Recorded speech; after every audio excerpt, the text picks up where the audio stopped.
Good afternoon, everyone. Today we'll learn about anesthesia, anesthetic drugs, and the storage and maintenance of the drugs.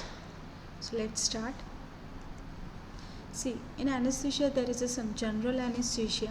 Okay, general anesthesia, it is a reversible state of central nervous system. Depression resulting in loss of response to and perception of external stimuli. Okay, external stimuli refers to that when we give sedation. Okay, when we give general anesthesia to the patient, so is a state where the patient's central nervous system as a result it's be in depression state. Okay, it be in completely in unconscious state. Okay, and there is a loss of response to of perception to external stimuli. Okay, whatever the noise is there, anything external stimuli is there, there is a loss of response of the patients. For patients undergoing surgical and other medical procedures, anesthesia provides these benefits. Okay, during before surgery we have to go through this anesthesia procedure. Okay, and it is necessary to make a patient's conscious, unconscious, or maybe semi-conscious. A dose of anesthesia is depend on the surgery. So the sedation and reduction of anxiety before why we give anesthesia, to sedate the patient, to reduce the anxiety of the patient, lack of awareness and amnesia, skeletal muscles relaxation, suppression of undesirable reflexes, analgesia.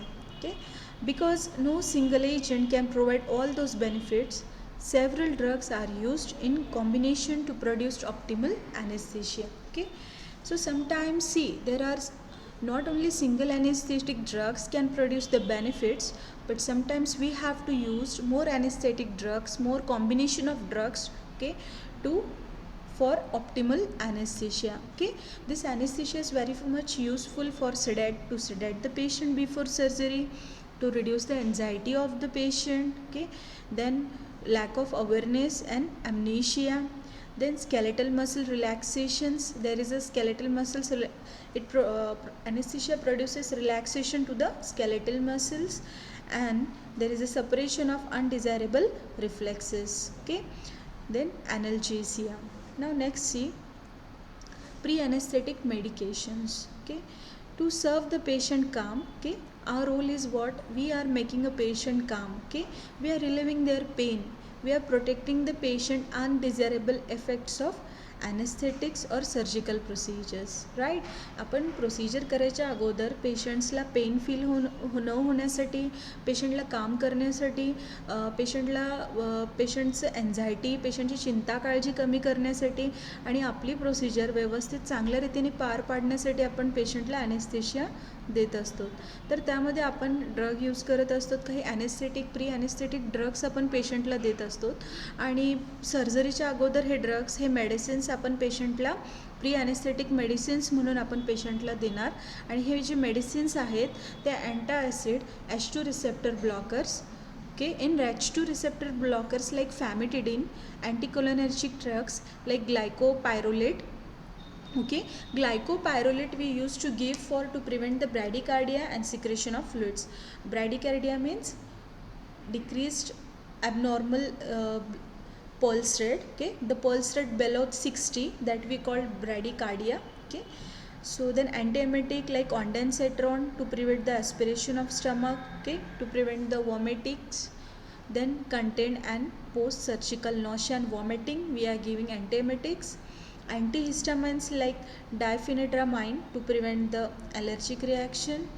Then benzodiazepines like diazepam relieve anxiety of the patients. Opioids like fentanyl provide analgesia. Neuromuscular blockers facilitate intubation and relaxation. So these all are pre-anesthetic medications. Now there are some skeletal muscle relaxant. Okay, so these skeletal muscle relaxations we are using to facilitate intubation. Okay, intubation of the trachea and suppress muscle tone to the degree required for surgery. Right. Then neuromuscular blockers are pancuronium and succinylcholine. These are the drugs that we are using for the anesthesia. See, hair the patients factors in selection of anaesthesia. आपण कोणत्या पेशंट्सचं काही factors कोणत्या आहेत anaesthesia देताना आपण जे select केले पाहिजेत ते आपण बघू. तिथे असे 2 फॅक्टर्स असतात, स्टेटस ऑफ ऑर्गन सिस्टीम आणि concomitant use of drugs. Okay, तर जे स्टेटस ऑफ ऑर्गन सिस्टीम असणार त्यामध्ये cardiovascular system, respiratory system, liver and kidney, nervous system, pregnancy. Okay, these are very much important that we have to observe before to give anesthesia. So the concurrent use of drugs are there. Multiple adjuvant agent आपण use करणार आणि non anaesthetic drugs देखील आपण use करणार. नाव see one by one. आता याच्यामध्ये आपण इंडक्शन देणार पेशंटला. General anaesthesia in adults is normally induced with I V anaesthetics like propofol. General anaesthesia देण्यासाठी आपण पेशंटला आय व्ही प्रोपोफॉल यूज करतो. At that time additional inhalation और आय व्ही ॲनेस्थेटिक ड्रग्स देखील आपण पेशंटला ॲडिशनली देऊ शकतो. may be given to produce the desired depth of surgical anesthesia. Often includes co-administration of an IV skeletal muscle relaxant such as ricuronium, vecuronium or succinylcholine to facilitate intubation and muscles relaxations. For children without IVSS, inhalation induction is used such as halothane or sevoflurane to induce general anesthesia. General anaesthesia आपण induced करण्यासाठी propofol use करणार. इंट्राव्हेनसली ॲनेस्थेटिक drugs आपण पेशंटला देणार. आपण propofol ऐवजी आपण पेशंटला इन्हालेशन थ्रू आपण पेशंटला ॲनेस्थेटिक एजंट देऊ शकतो. त्यामध्ये आपण ॲडमिनिस्ट्रेशन मसल रिलॅक्संट म्हणून रिकोरिनियम आणि वॅक्युरोनियम आपण देत असतो किंवा सक्सिनिलकोलिन हे देखील ॲडिशनल ड्रग्स आहेत प्रोपोफॉलला, जे की आपण आय व्ही थ्रू पेशंटला देऊ शकतो किंवा इन्हालेशन एजंट म्हणून देऊ शकतो. Maintenance of anaesthesia. Maintenance is to period during which the patient is surgically anesthetized. Patient's vital signs and response to various stimuli are monitored continuously throughout the surgical procedures. Opioids such as fentanyl are used for pain relief. IV infusions of various drugs may also be used. Maintenance off period. Maintenance of anaesthesia. आपण जेव्हा पेशंटला anaesthesia देणार त्या पिरियडला आपण पेशंटचे vital science check करणार. Vital science continuously आपण check करत असणार. पेशंटचा रिस्पॉन्स कसा आहे, पेशंटचा ॲनेस्थेटिक डोस लेवल कितीपर्यंत आहे, पेशंट्सला सडनली पेशंट्स कॉन्शियस तर नाही होते, आपण कंटिन्युअसली पेशंटचं कंडिशन कसं आहे, रेस्पिरेटरी रेट कसे आहेत, बी पी कसं आहे, पल्स रेट कसं आहे, हे आपण चेक करत राहणार. आणि जर पेशंटला काही पेन फील होत असेल तर आपण त्या पिरियडला फेंटॅनिल यूज करणार पेशंटचं पेन रिलीफ करण्यासाठी. Recovery. Post operatively, the anesthetic admixture is withdrawn and the patient is monitored for the return of consciousness. If skeletal muscle relaxants have not been fully metabolized, reversal agents may be used. The anesthesiologist continues to monitor the patient for full recovery with normal physiologic functions. Patients completely post operative, जेव्हा पेशंटचं surgery complete होणार, patients रिकव्हरीमध्ये आपण receive करणार, recovery रूममध्ये receive करणार आणि patients जोपर्यंत आपल्याला कॉन्शियस स्टेटमध्ये येणार नाही तोपर्यंत आपण पेशंटला मॉनिटर करत राहणार. पेशंट जोपर्यंत कॉन्शियस स्टेटमध्ये आल्यानंतर पेशंटला काही प्रॉब्लेम्स आहेत का, काही कॉम्प्लिकेशन्स आहेत का ऑब्झर्व करणार, काही साईड इफेक्ट होतात का ॲनेस्थेशिया ते देखील ऑब्झर्व करणार. पेशंट किती वेळानंतर ॲनेस्थेशियामधून बाहेर आला हे आपण मॉनिटर करणार. आणि पेशंटचं पल्स रेट, रेस्पिरेशन्स कसं आहे, पेशंटचं बी पी कसं आहे, ह्या गोष्टी आपण नोटीस करणार. Anesthetics. Potential general anesthetics are delivered as inhalation or IV injection. Inhaled general anesthetics, intravenous general anesthetic and local anesthetics. आपण पेशंटला पोटेंट जनरल ॲनेस्थेटिक्स आपण डिलिवर्ड करणार. त्यामध्ये आपण पेशंटला आय व्ही इंजेक्शन देत असतो. तर आय व्ही इंजेक्शन थ्रू पण आपण त्यांना ॲनेस्थेशिया देऊ शकतो आणि डायरेक्ट इन्हालेशन थ्रू पण देऊ शकतो. त्यामध्ये इन्हाल जनरल ॲनेस्थेटिक्स आहेत, इंट्राव्हेनस जनरल ॲनेस्थेटिक्स आहेत आणि लोकल ॲनेस्थेटिक्स आहेत. इन्हाल ॲनेस्थेटिक्समध्ये डेस्फ्लुरेन, हॅलोथेन, आयसोफ्लुरेन, सेओफ्ल्युरेन, नायट्रस ऑक्साईड हे ड्रग्स आपण त्यांना इनहाल करण्यासाठी देत असतो. त्यात ते आपण ट्युबिंग थ्रू आपण पेशंटला देणार. आपण बघूयात. बघा यामध्ये सिस्टेमिक सर्क्युलेशन, आपण ही ॲनेस्थेटिक मशीन आहे, ॲनेस्थेशिया गॅस मशीन आहे. यामध्ये आपण ॲनेस्थेटिक ड्रग्स फिल्ड केलेले आहेत आणि आपण ट्युबिंग थ्रू आपण पेशंटला इनहाल करायसाठी लंग्समध्ये आपण हे डिलिव्हर करत आहोत. बघा, volatile anesthetics delivered to the patient are absorbed via lungs into the systemic circulation causing dose dependent CNS depression. पण आपल्याला यामध्ये कळून येते की ट्युबिंग थ्रू आपण पेशंटला ॲनेस्थेशिया इनहाल करतोय. ओके, ओरल कॅव्हिटीमधून आपण ही ट्यूब इन्सर्ट केली आहे. यामध्ये ॲनेस्थेटिक ड्रग्स आहेत आणि हा ॲनेस्थेशियाचा जो इफेक्ट आहे तो लंग्समधून ब्लड सर्क्युलेशनमध्ये मिक्स होत आहे, सिस्टेमिक सर्क्युलेशनमध्ये मिक्स होत आहे आणि ब्रेनला देखील हा ॲनेस्थेशिया डिलिव्हर होत आहे. सी, याला आपण इनहाल ॲनेस्थेशिया म्हणतोय. इनहाल ॲनेस्थेशिया.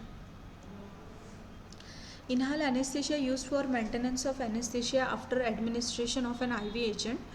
ओके, आपण इनहाल ॲनेस्थेशिया यूज करत असतो administration of to maintain of anaesthesia after administration of IV agent. Okay, the depth of anesthesia can be altered rapidly by changing inhale concentration of the drug, narrow therapeutic index. The difference between the dose causing no effect surgical anesthesia and severe cardiac and respiratory depression is small. No antagonist exist. पण ॲनेस्थेशियाचं level maintain ठेवायसाठी इनहाल anaesthesia आपण पेशंटला देत असतो. त्यामध्ये ॲनेस्थेशियाचं जे level असतं ते अल्टर्ड होत असतं. म्हणजे आपण पेशंटचं कॉन्शियसनेसवर पण डिपेंड आहे. जर पेशंट जर सडनली जर आपल्याला कॉन्शियस लेवल दिसत आहे तर आपण आपला डोस तिथे पेशंटचा डोस आपण इन्क्रीज करणार किंवा पेशंटच्या कंडिशननुसार आपण पेशंटचा डोस पेशंटला देणार. The difference between the dose causing no effect of surgical anaesthesia and severe cardiac and respiratory depression is all. जेव्हा आपण पेशंटला डोस पेशंटचा देणार त्या पिरियडला आपल्याला काळजी घ्यायची आहे की पेशंटचं कार्डियक स्टेटस कसं आहे आणि रेस्पिरेटरी स्टेटस कसं आहे. Then halothane, potent anaesthetic weak analgesic drug. Halothane is an anesthetic drug, pre-anesthetic inhalation drug administered with nitrous oxide, opioids or local anesthetic, being replaced by either agent due to its adverse effect. Halothane, adverse effect of halothane drug is vagomimetic effect of heart. Vagomimetic effect refers to the reduced heartbeat more than normal. यामध्ये heartbeats कमी होतात. Bradycardia is also same. Heartbeats decreasing below than 60 can cause cardiac arrhythmias. Cardiac arrhythmias म्हणजे decrease in regular heartbeat, heart rhythm, heartbeat. Then malignant hyperthermia is there. Patientsला fever increase होणार. Rare and life-threatening conditions are there. Uncontrolled increasing skeletal muscle oxidative metabolism, which overwhelm the body's capacity to supply oxygen, remove carbon dioxide, and regulate body temperature. Okay, if untreated would cause circulatory collapse and death. काही वेळा हॅलोथिनच्या side इफेक्टमध्ये आपल्याला circulation कमी होणार पेशंटचं आणि पेशंटची death होण्याचे देखील चान्सेस राहतात. हाय प्रमाणामध्ये जास्त प्रमाणामध्ये पेशंटला जर डोस केला तर किंवा त्याचे साईड इफेक्ट पेशंटच्या बॉडीला जर बॅलन्स नाही झाले तर सर्क्युलेटरी कोलॅप्स आणि पेशंट डेथ कंडिशनमध्ये देखील जाऊ शकतो. ट्रीटमेंट आपण त्यांना डॅन्ड्रोलिन ॲडमिनिस्ट्रेशन करत असतो जेणेकरून पेशंटचे हार्टबीट्स आपण त्यांना नॉर्मल कंडिशन्समध्ये आणून सर्क्युलेशन आपण मेंटेन करतो.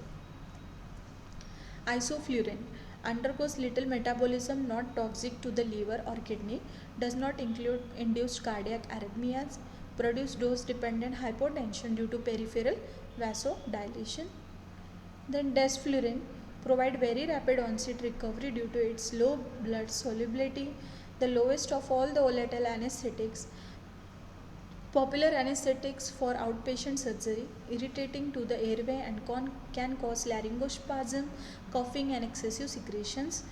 Degradation is minimal, tissue toxicity is rare. आपण डेस्फ्लुरिन ड्रग यूज करतो ऑनसेटमध्ये रॅपिडली. यामध्ये आपण जेव्हा आपण डेस्फ्लुरिन यूज करतो तर डेस्फ्लुरिन ड्रग ब्लडमध्ये लो सॉल्युबिलिटी आहे आणि लोवेस्ट ऑफ ओलॅटाईल ॲनेस्थेटिक्स, पण याचा इफेक्ट रॅपिडली आपल्याला मिळतो. खूप पॉप्युलरली आपण डेस्फ्लुरिन यूज करत असतो पेशंट्समध्ये. डेस्फ्लुरिनने आपल्याला इरिटेशन्स होणार एअरवेमध्ये, लॅरिंगोस्पाझम, मसल्स ज्या असतात लॅरिंग्सच्या त्या स्पाझम होणार, त्यामध्ये कफ होऊ शकतो पेशंटला, एक्सेसिव्ह सिक्रेशन्स वाढतात, degradation is minimal and tissue toxicity rare आहे. Sevoflurane low potency, okay, allowing rapid induction without irritating the airway, making it suitable for inhalation induction in pediatric patients, replacing halothane for this purpose, metabolized by the liver and compounds formed in the anesthesia circuit by may be nephrotoxic. Low potency आहे ड्रग्समध्ये. Then again rapid induction आहे, rapid effect आपल्याला मिळणार without irritations to the airway, making it suitable for inhalation induction. Okay, we can also give this drug by inhalation. Then if halothane is not available, we can also replace the sevoflurane. halothane नसेल तर आपण sevofluraneला देऊ शकतो. Okay, sevoflurane, this drug, it is metabolized by the liver. Okay, then it having compounds formed in the anesthesia circuit may be nephrotoxic. Nitrous oxide, non-irritating and a potent analgesic but a weak general anesthetic. non-irritating आहे, ॲनल्जेसिक आहे, म्हणजेच painkiller पण म्हणून nitrous oxide आपण use करतो. Nitrous oxide is frequently employed at concentration of 30 to 50% in combination with oxygen for analgesia, particularly in dental surgery. Nitrous oxide 80% cannot produce surgical anesthesia, combined with other more potent agents to attain pain-free anesthesia. Mechanism of action is unresolved, might involve activity on gamma aminobutyric acid and methyl receptors. NMDA is a methyl receptors, these are, and methyl acid receptors, these are. List hepatotoxic of all inhaled anesthetics. आपण जे nitrous oxide जे आपण use करतो यामध्ये आपण concentration 30 to 50% use करणार. यामध्ये combination of oxygen पेशंटला आपण डिलेवर करणार फॉर ॲनल्जेसिया डेंटल सर्जरीमध्ये. देन नायट्रस ऑक्साईड 80% आपण सर्जिकल ॲनेस्थेसिया प्रोड्यूस करत नाही. So it is all, but still it having mechanism of action of this drug involved GABA and NMDA receptors वर याचा effect असणार आणि पेशंटला ॲनेस्थेटिक इफेक्ट मिळणार. सो द लिस्ट हेपॅटोटॉक्झिक, हेपॅटिकला जास्त काही साईड इफेक्ट होत नाहीत नायट्रस ऑक्साईडमुळे. Intravenous anaesthetics used in the situation that require short duration anesthesia, primarily used as adjunct to inhalationals administered first, rapidly induce unconsciousness. In lower doses they may be used to provide sedation. See here students, outpatient surgery means the surgery which is for a short duration. At that surgery we are using this. Then inhalationals, okay, inhalationals we can use anesthetic drug also.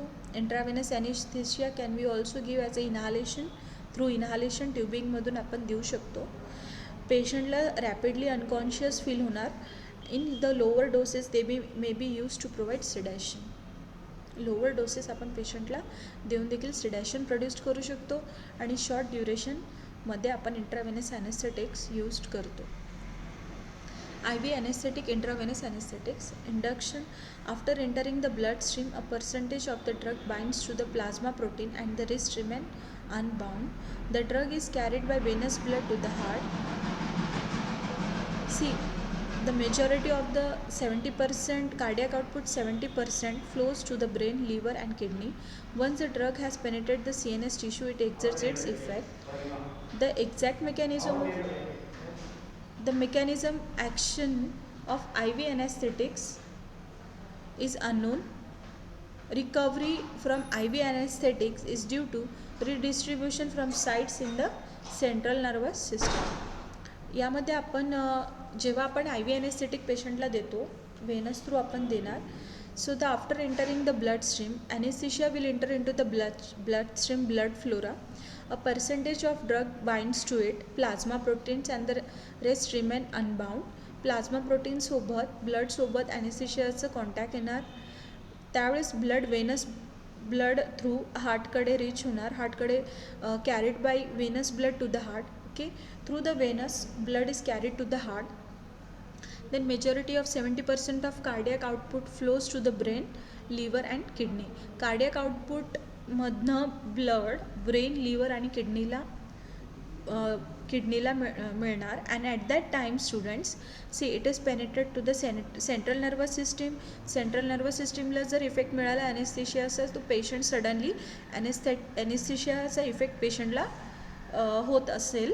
होणारच इथे. यामध्ये आपण बघूयात पुढे. IV ॲनेस्थेटिक्समध्ये आपण propofol, fospropofol, barbiturates, benzodiazepines, opioids, ketamines drugs आपण use करतो. लोकल ॲनेस्थेटिक्समध्ये lignocaine, bupivacaine, procaine, ropivacaine, tetracaine, mepivacaine. Okay, we are using, not used in mepivakin drugs we are not used in obstetric anesthesia due to its increased toxicity to the neonate. Then local anesthetics. Local anesthetic cause vasodilations which leads to rapid diffusion away from the site of action and result in a short duration of action. Local anaesthetics आपण वेसल्सला dilate करायसाठी use करत असतो. याचं diffusion खूप rapidly होतं local ॲनेस्थेटिक्सचं, आणि त्यामुळे आपल्याला शॉर्ट ड्युरेशन ॲक्शन ताबडतोब मिळते जेव्हा आपण पेशंटला लोकल ॲनेस्थेटिक्स देतो. Adding vasoconstrictor epinephrine to the local anesthetics, the rate of local anesthetics diffusion and absorption is decreased. The both minimizes systemic toxicity and increase the duration of action. Topical anesthetics, they are applied directly to the skin or mucous membrane. Benzodiazepines is the major drug in this group. Lidocaine and tetracaine can be used topically. They are used to relieve or prevent pain from minor burns, irritation, itching.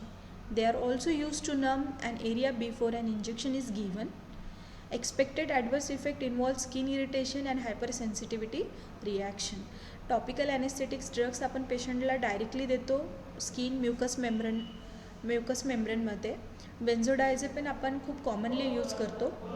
Lidocaine, tetracaine पण खूप commonly आपण topically पेशंटला use करत असतो, आणि यामध्ये it can prevent the pain and minor burn irritations prevent होत असतात, पेशंटला इचिंग प्रिव्हेंट होत असते.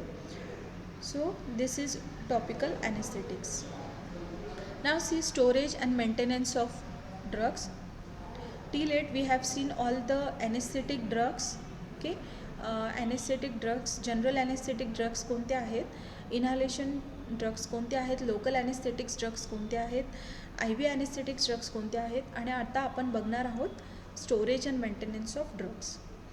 See, introduction first. The drug which is supplied to ward stored in drug cupboard.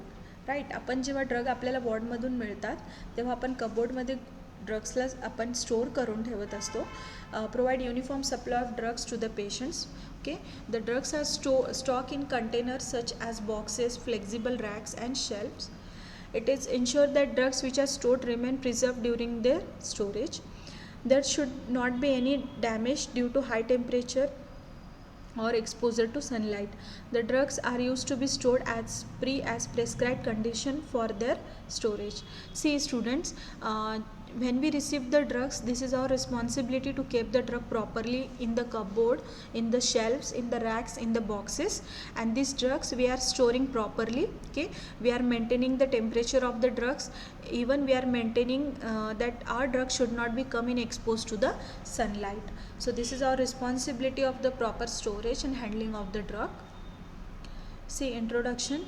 The drugs stored arranged in a such way that they are easily trackable as when required according to pharmacological action alphabetically.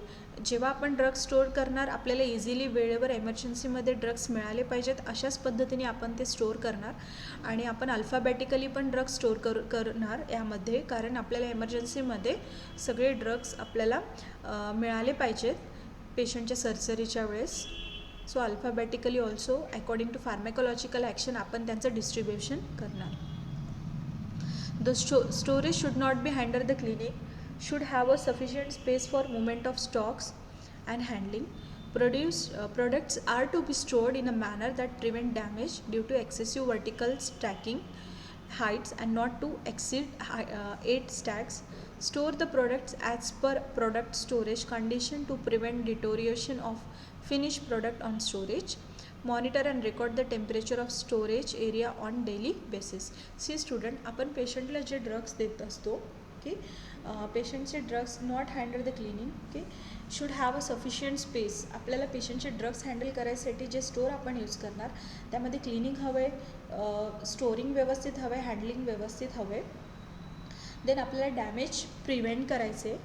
We have to prevent the all damage of the drugs. Then जे पण drugs products आपण use करत आहोत, we have to maintain जे पण finish products आहेत आपल्याला त्यांना स्टॉक्समध्ये एंटर करून फिनिश प्रोडक्ट्स आपल्याला स्टॉकमध्ये दाखवायचे आणि इमिडिएट आपल्याला त्यांची अवेलेबिलिटी मेंटेन करायची आहे. Okay, that drugs have to be available on time.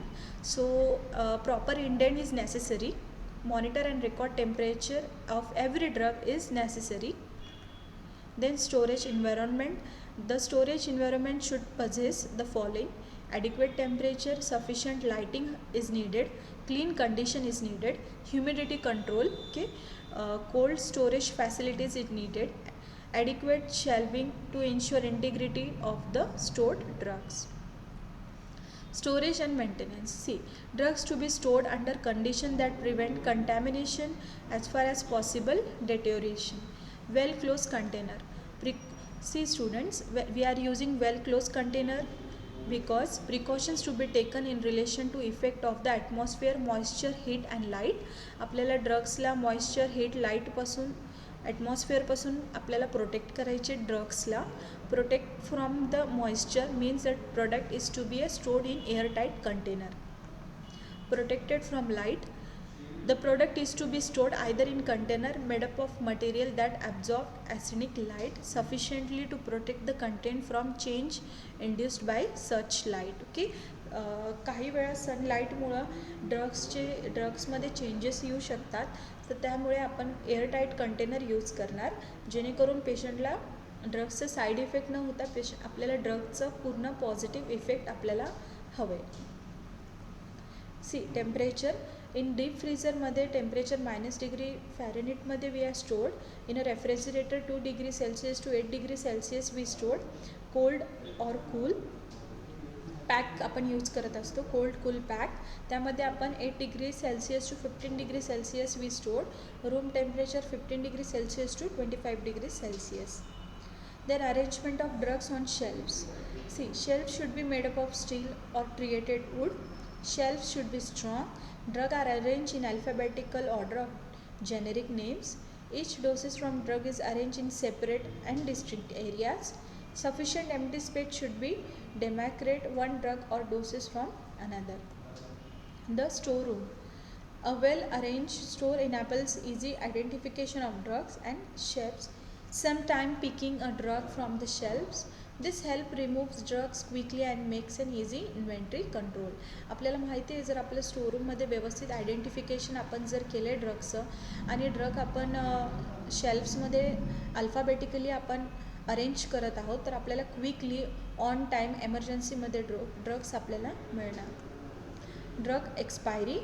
We have to be remembered drug expiry is very much important point where we have to be conscious and precautions need to be taken whether any drug is expired. If the drug is expired, then we have to be alert and discard that drug immediately as possible. Shelf life. The time where a given product stored under reasonable condition is expected to remain stable more than 90% potency. Essential drugs. The drugs that satisfy the healthcare needs of the majority of population. Essential drugs should therefore available at all times in adequate amounts and in appropriate doses form. See students, shelf life. Okay, given product stored under the reasonable condition. First of all essential drugs असतात. Essential drugs आपण emergency कंडिशन्समध्ये आपण पेशंटला आपल्याला available असले पाहिजेत, त्यामुळे आपण अगोदरच त्यांना चेक करणार आणि आपण अवेलेबल नसेल तर आपण त्याचं स्टोअर करून ठेवणार.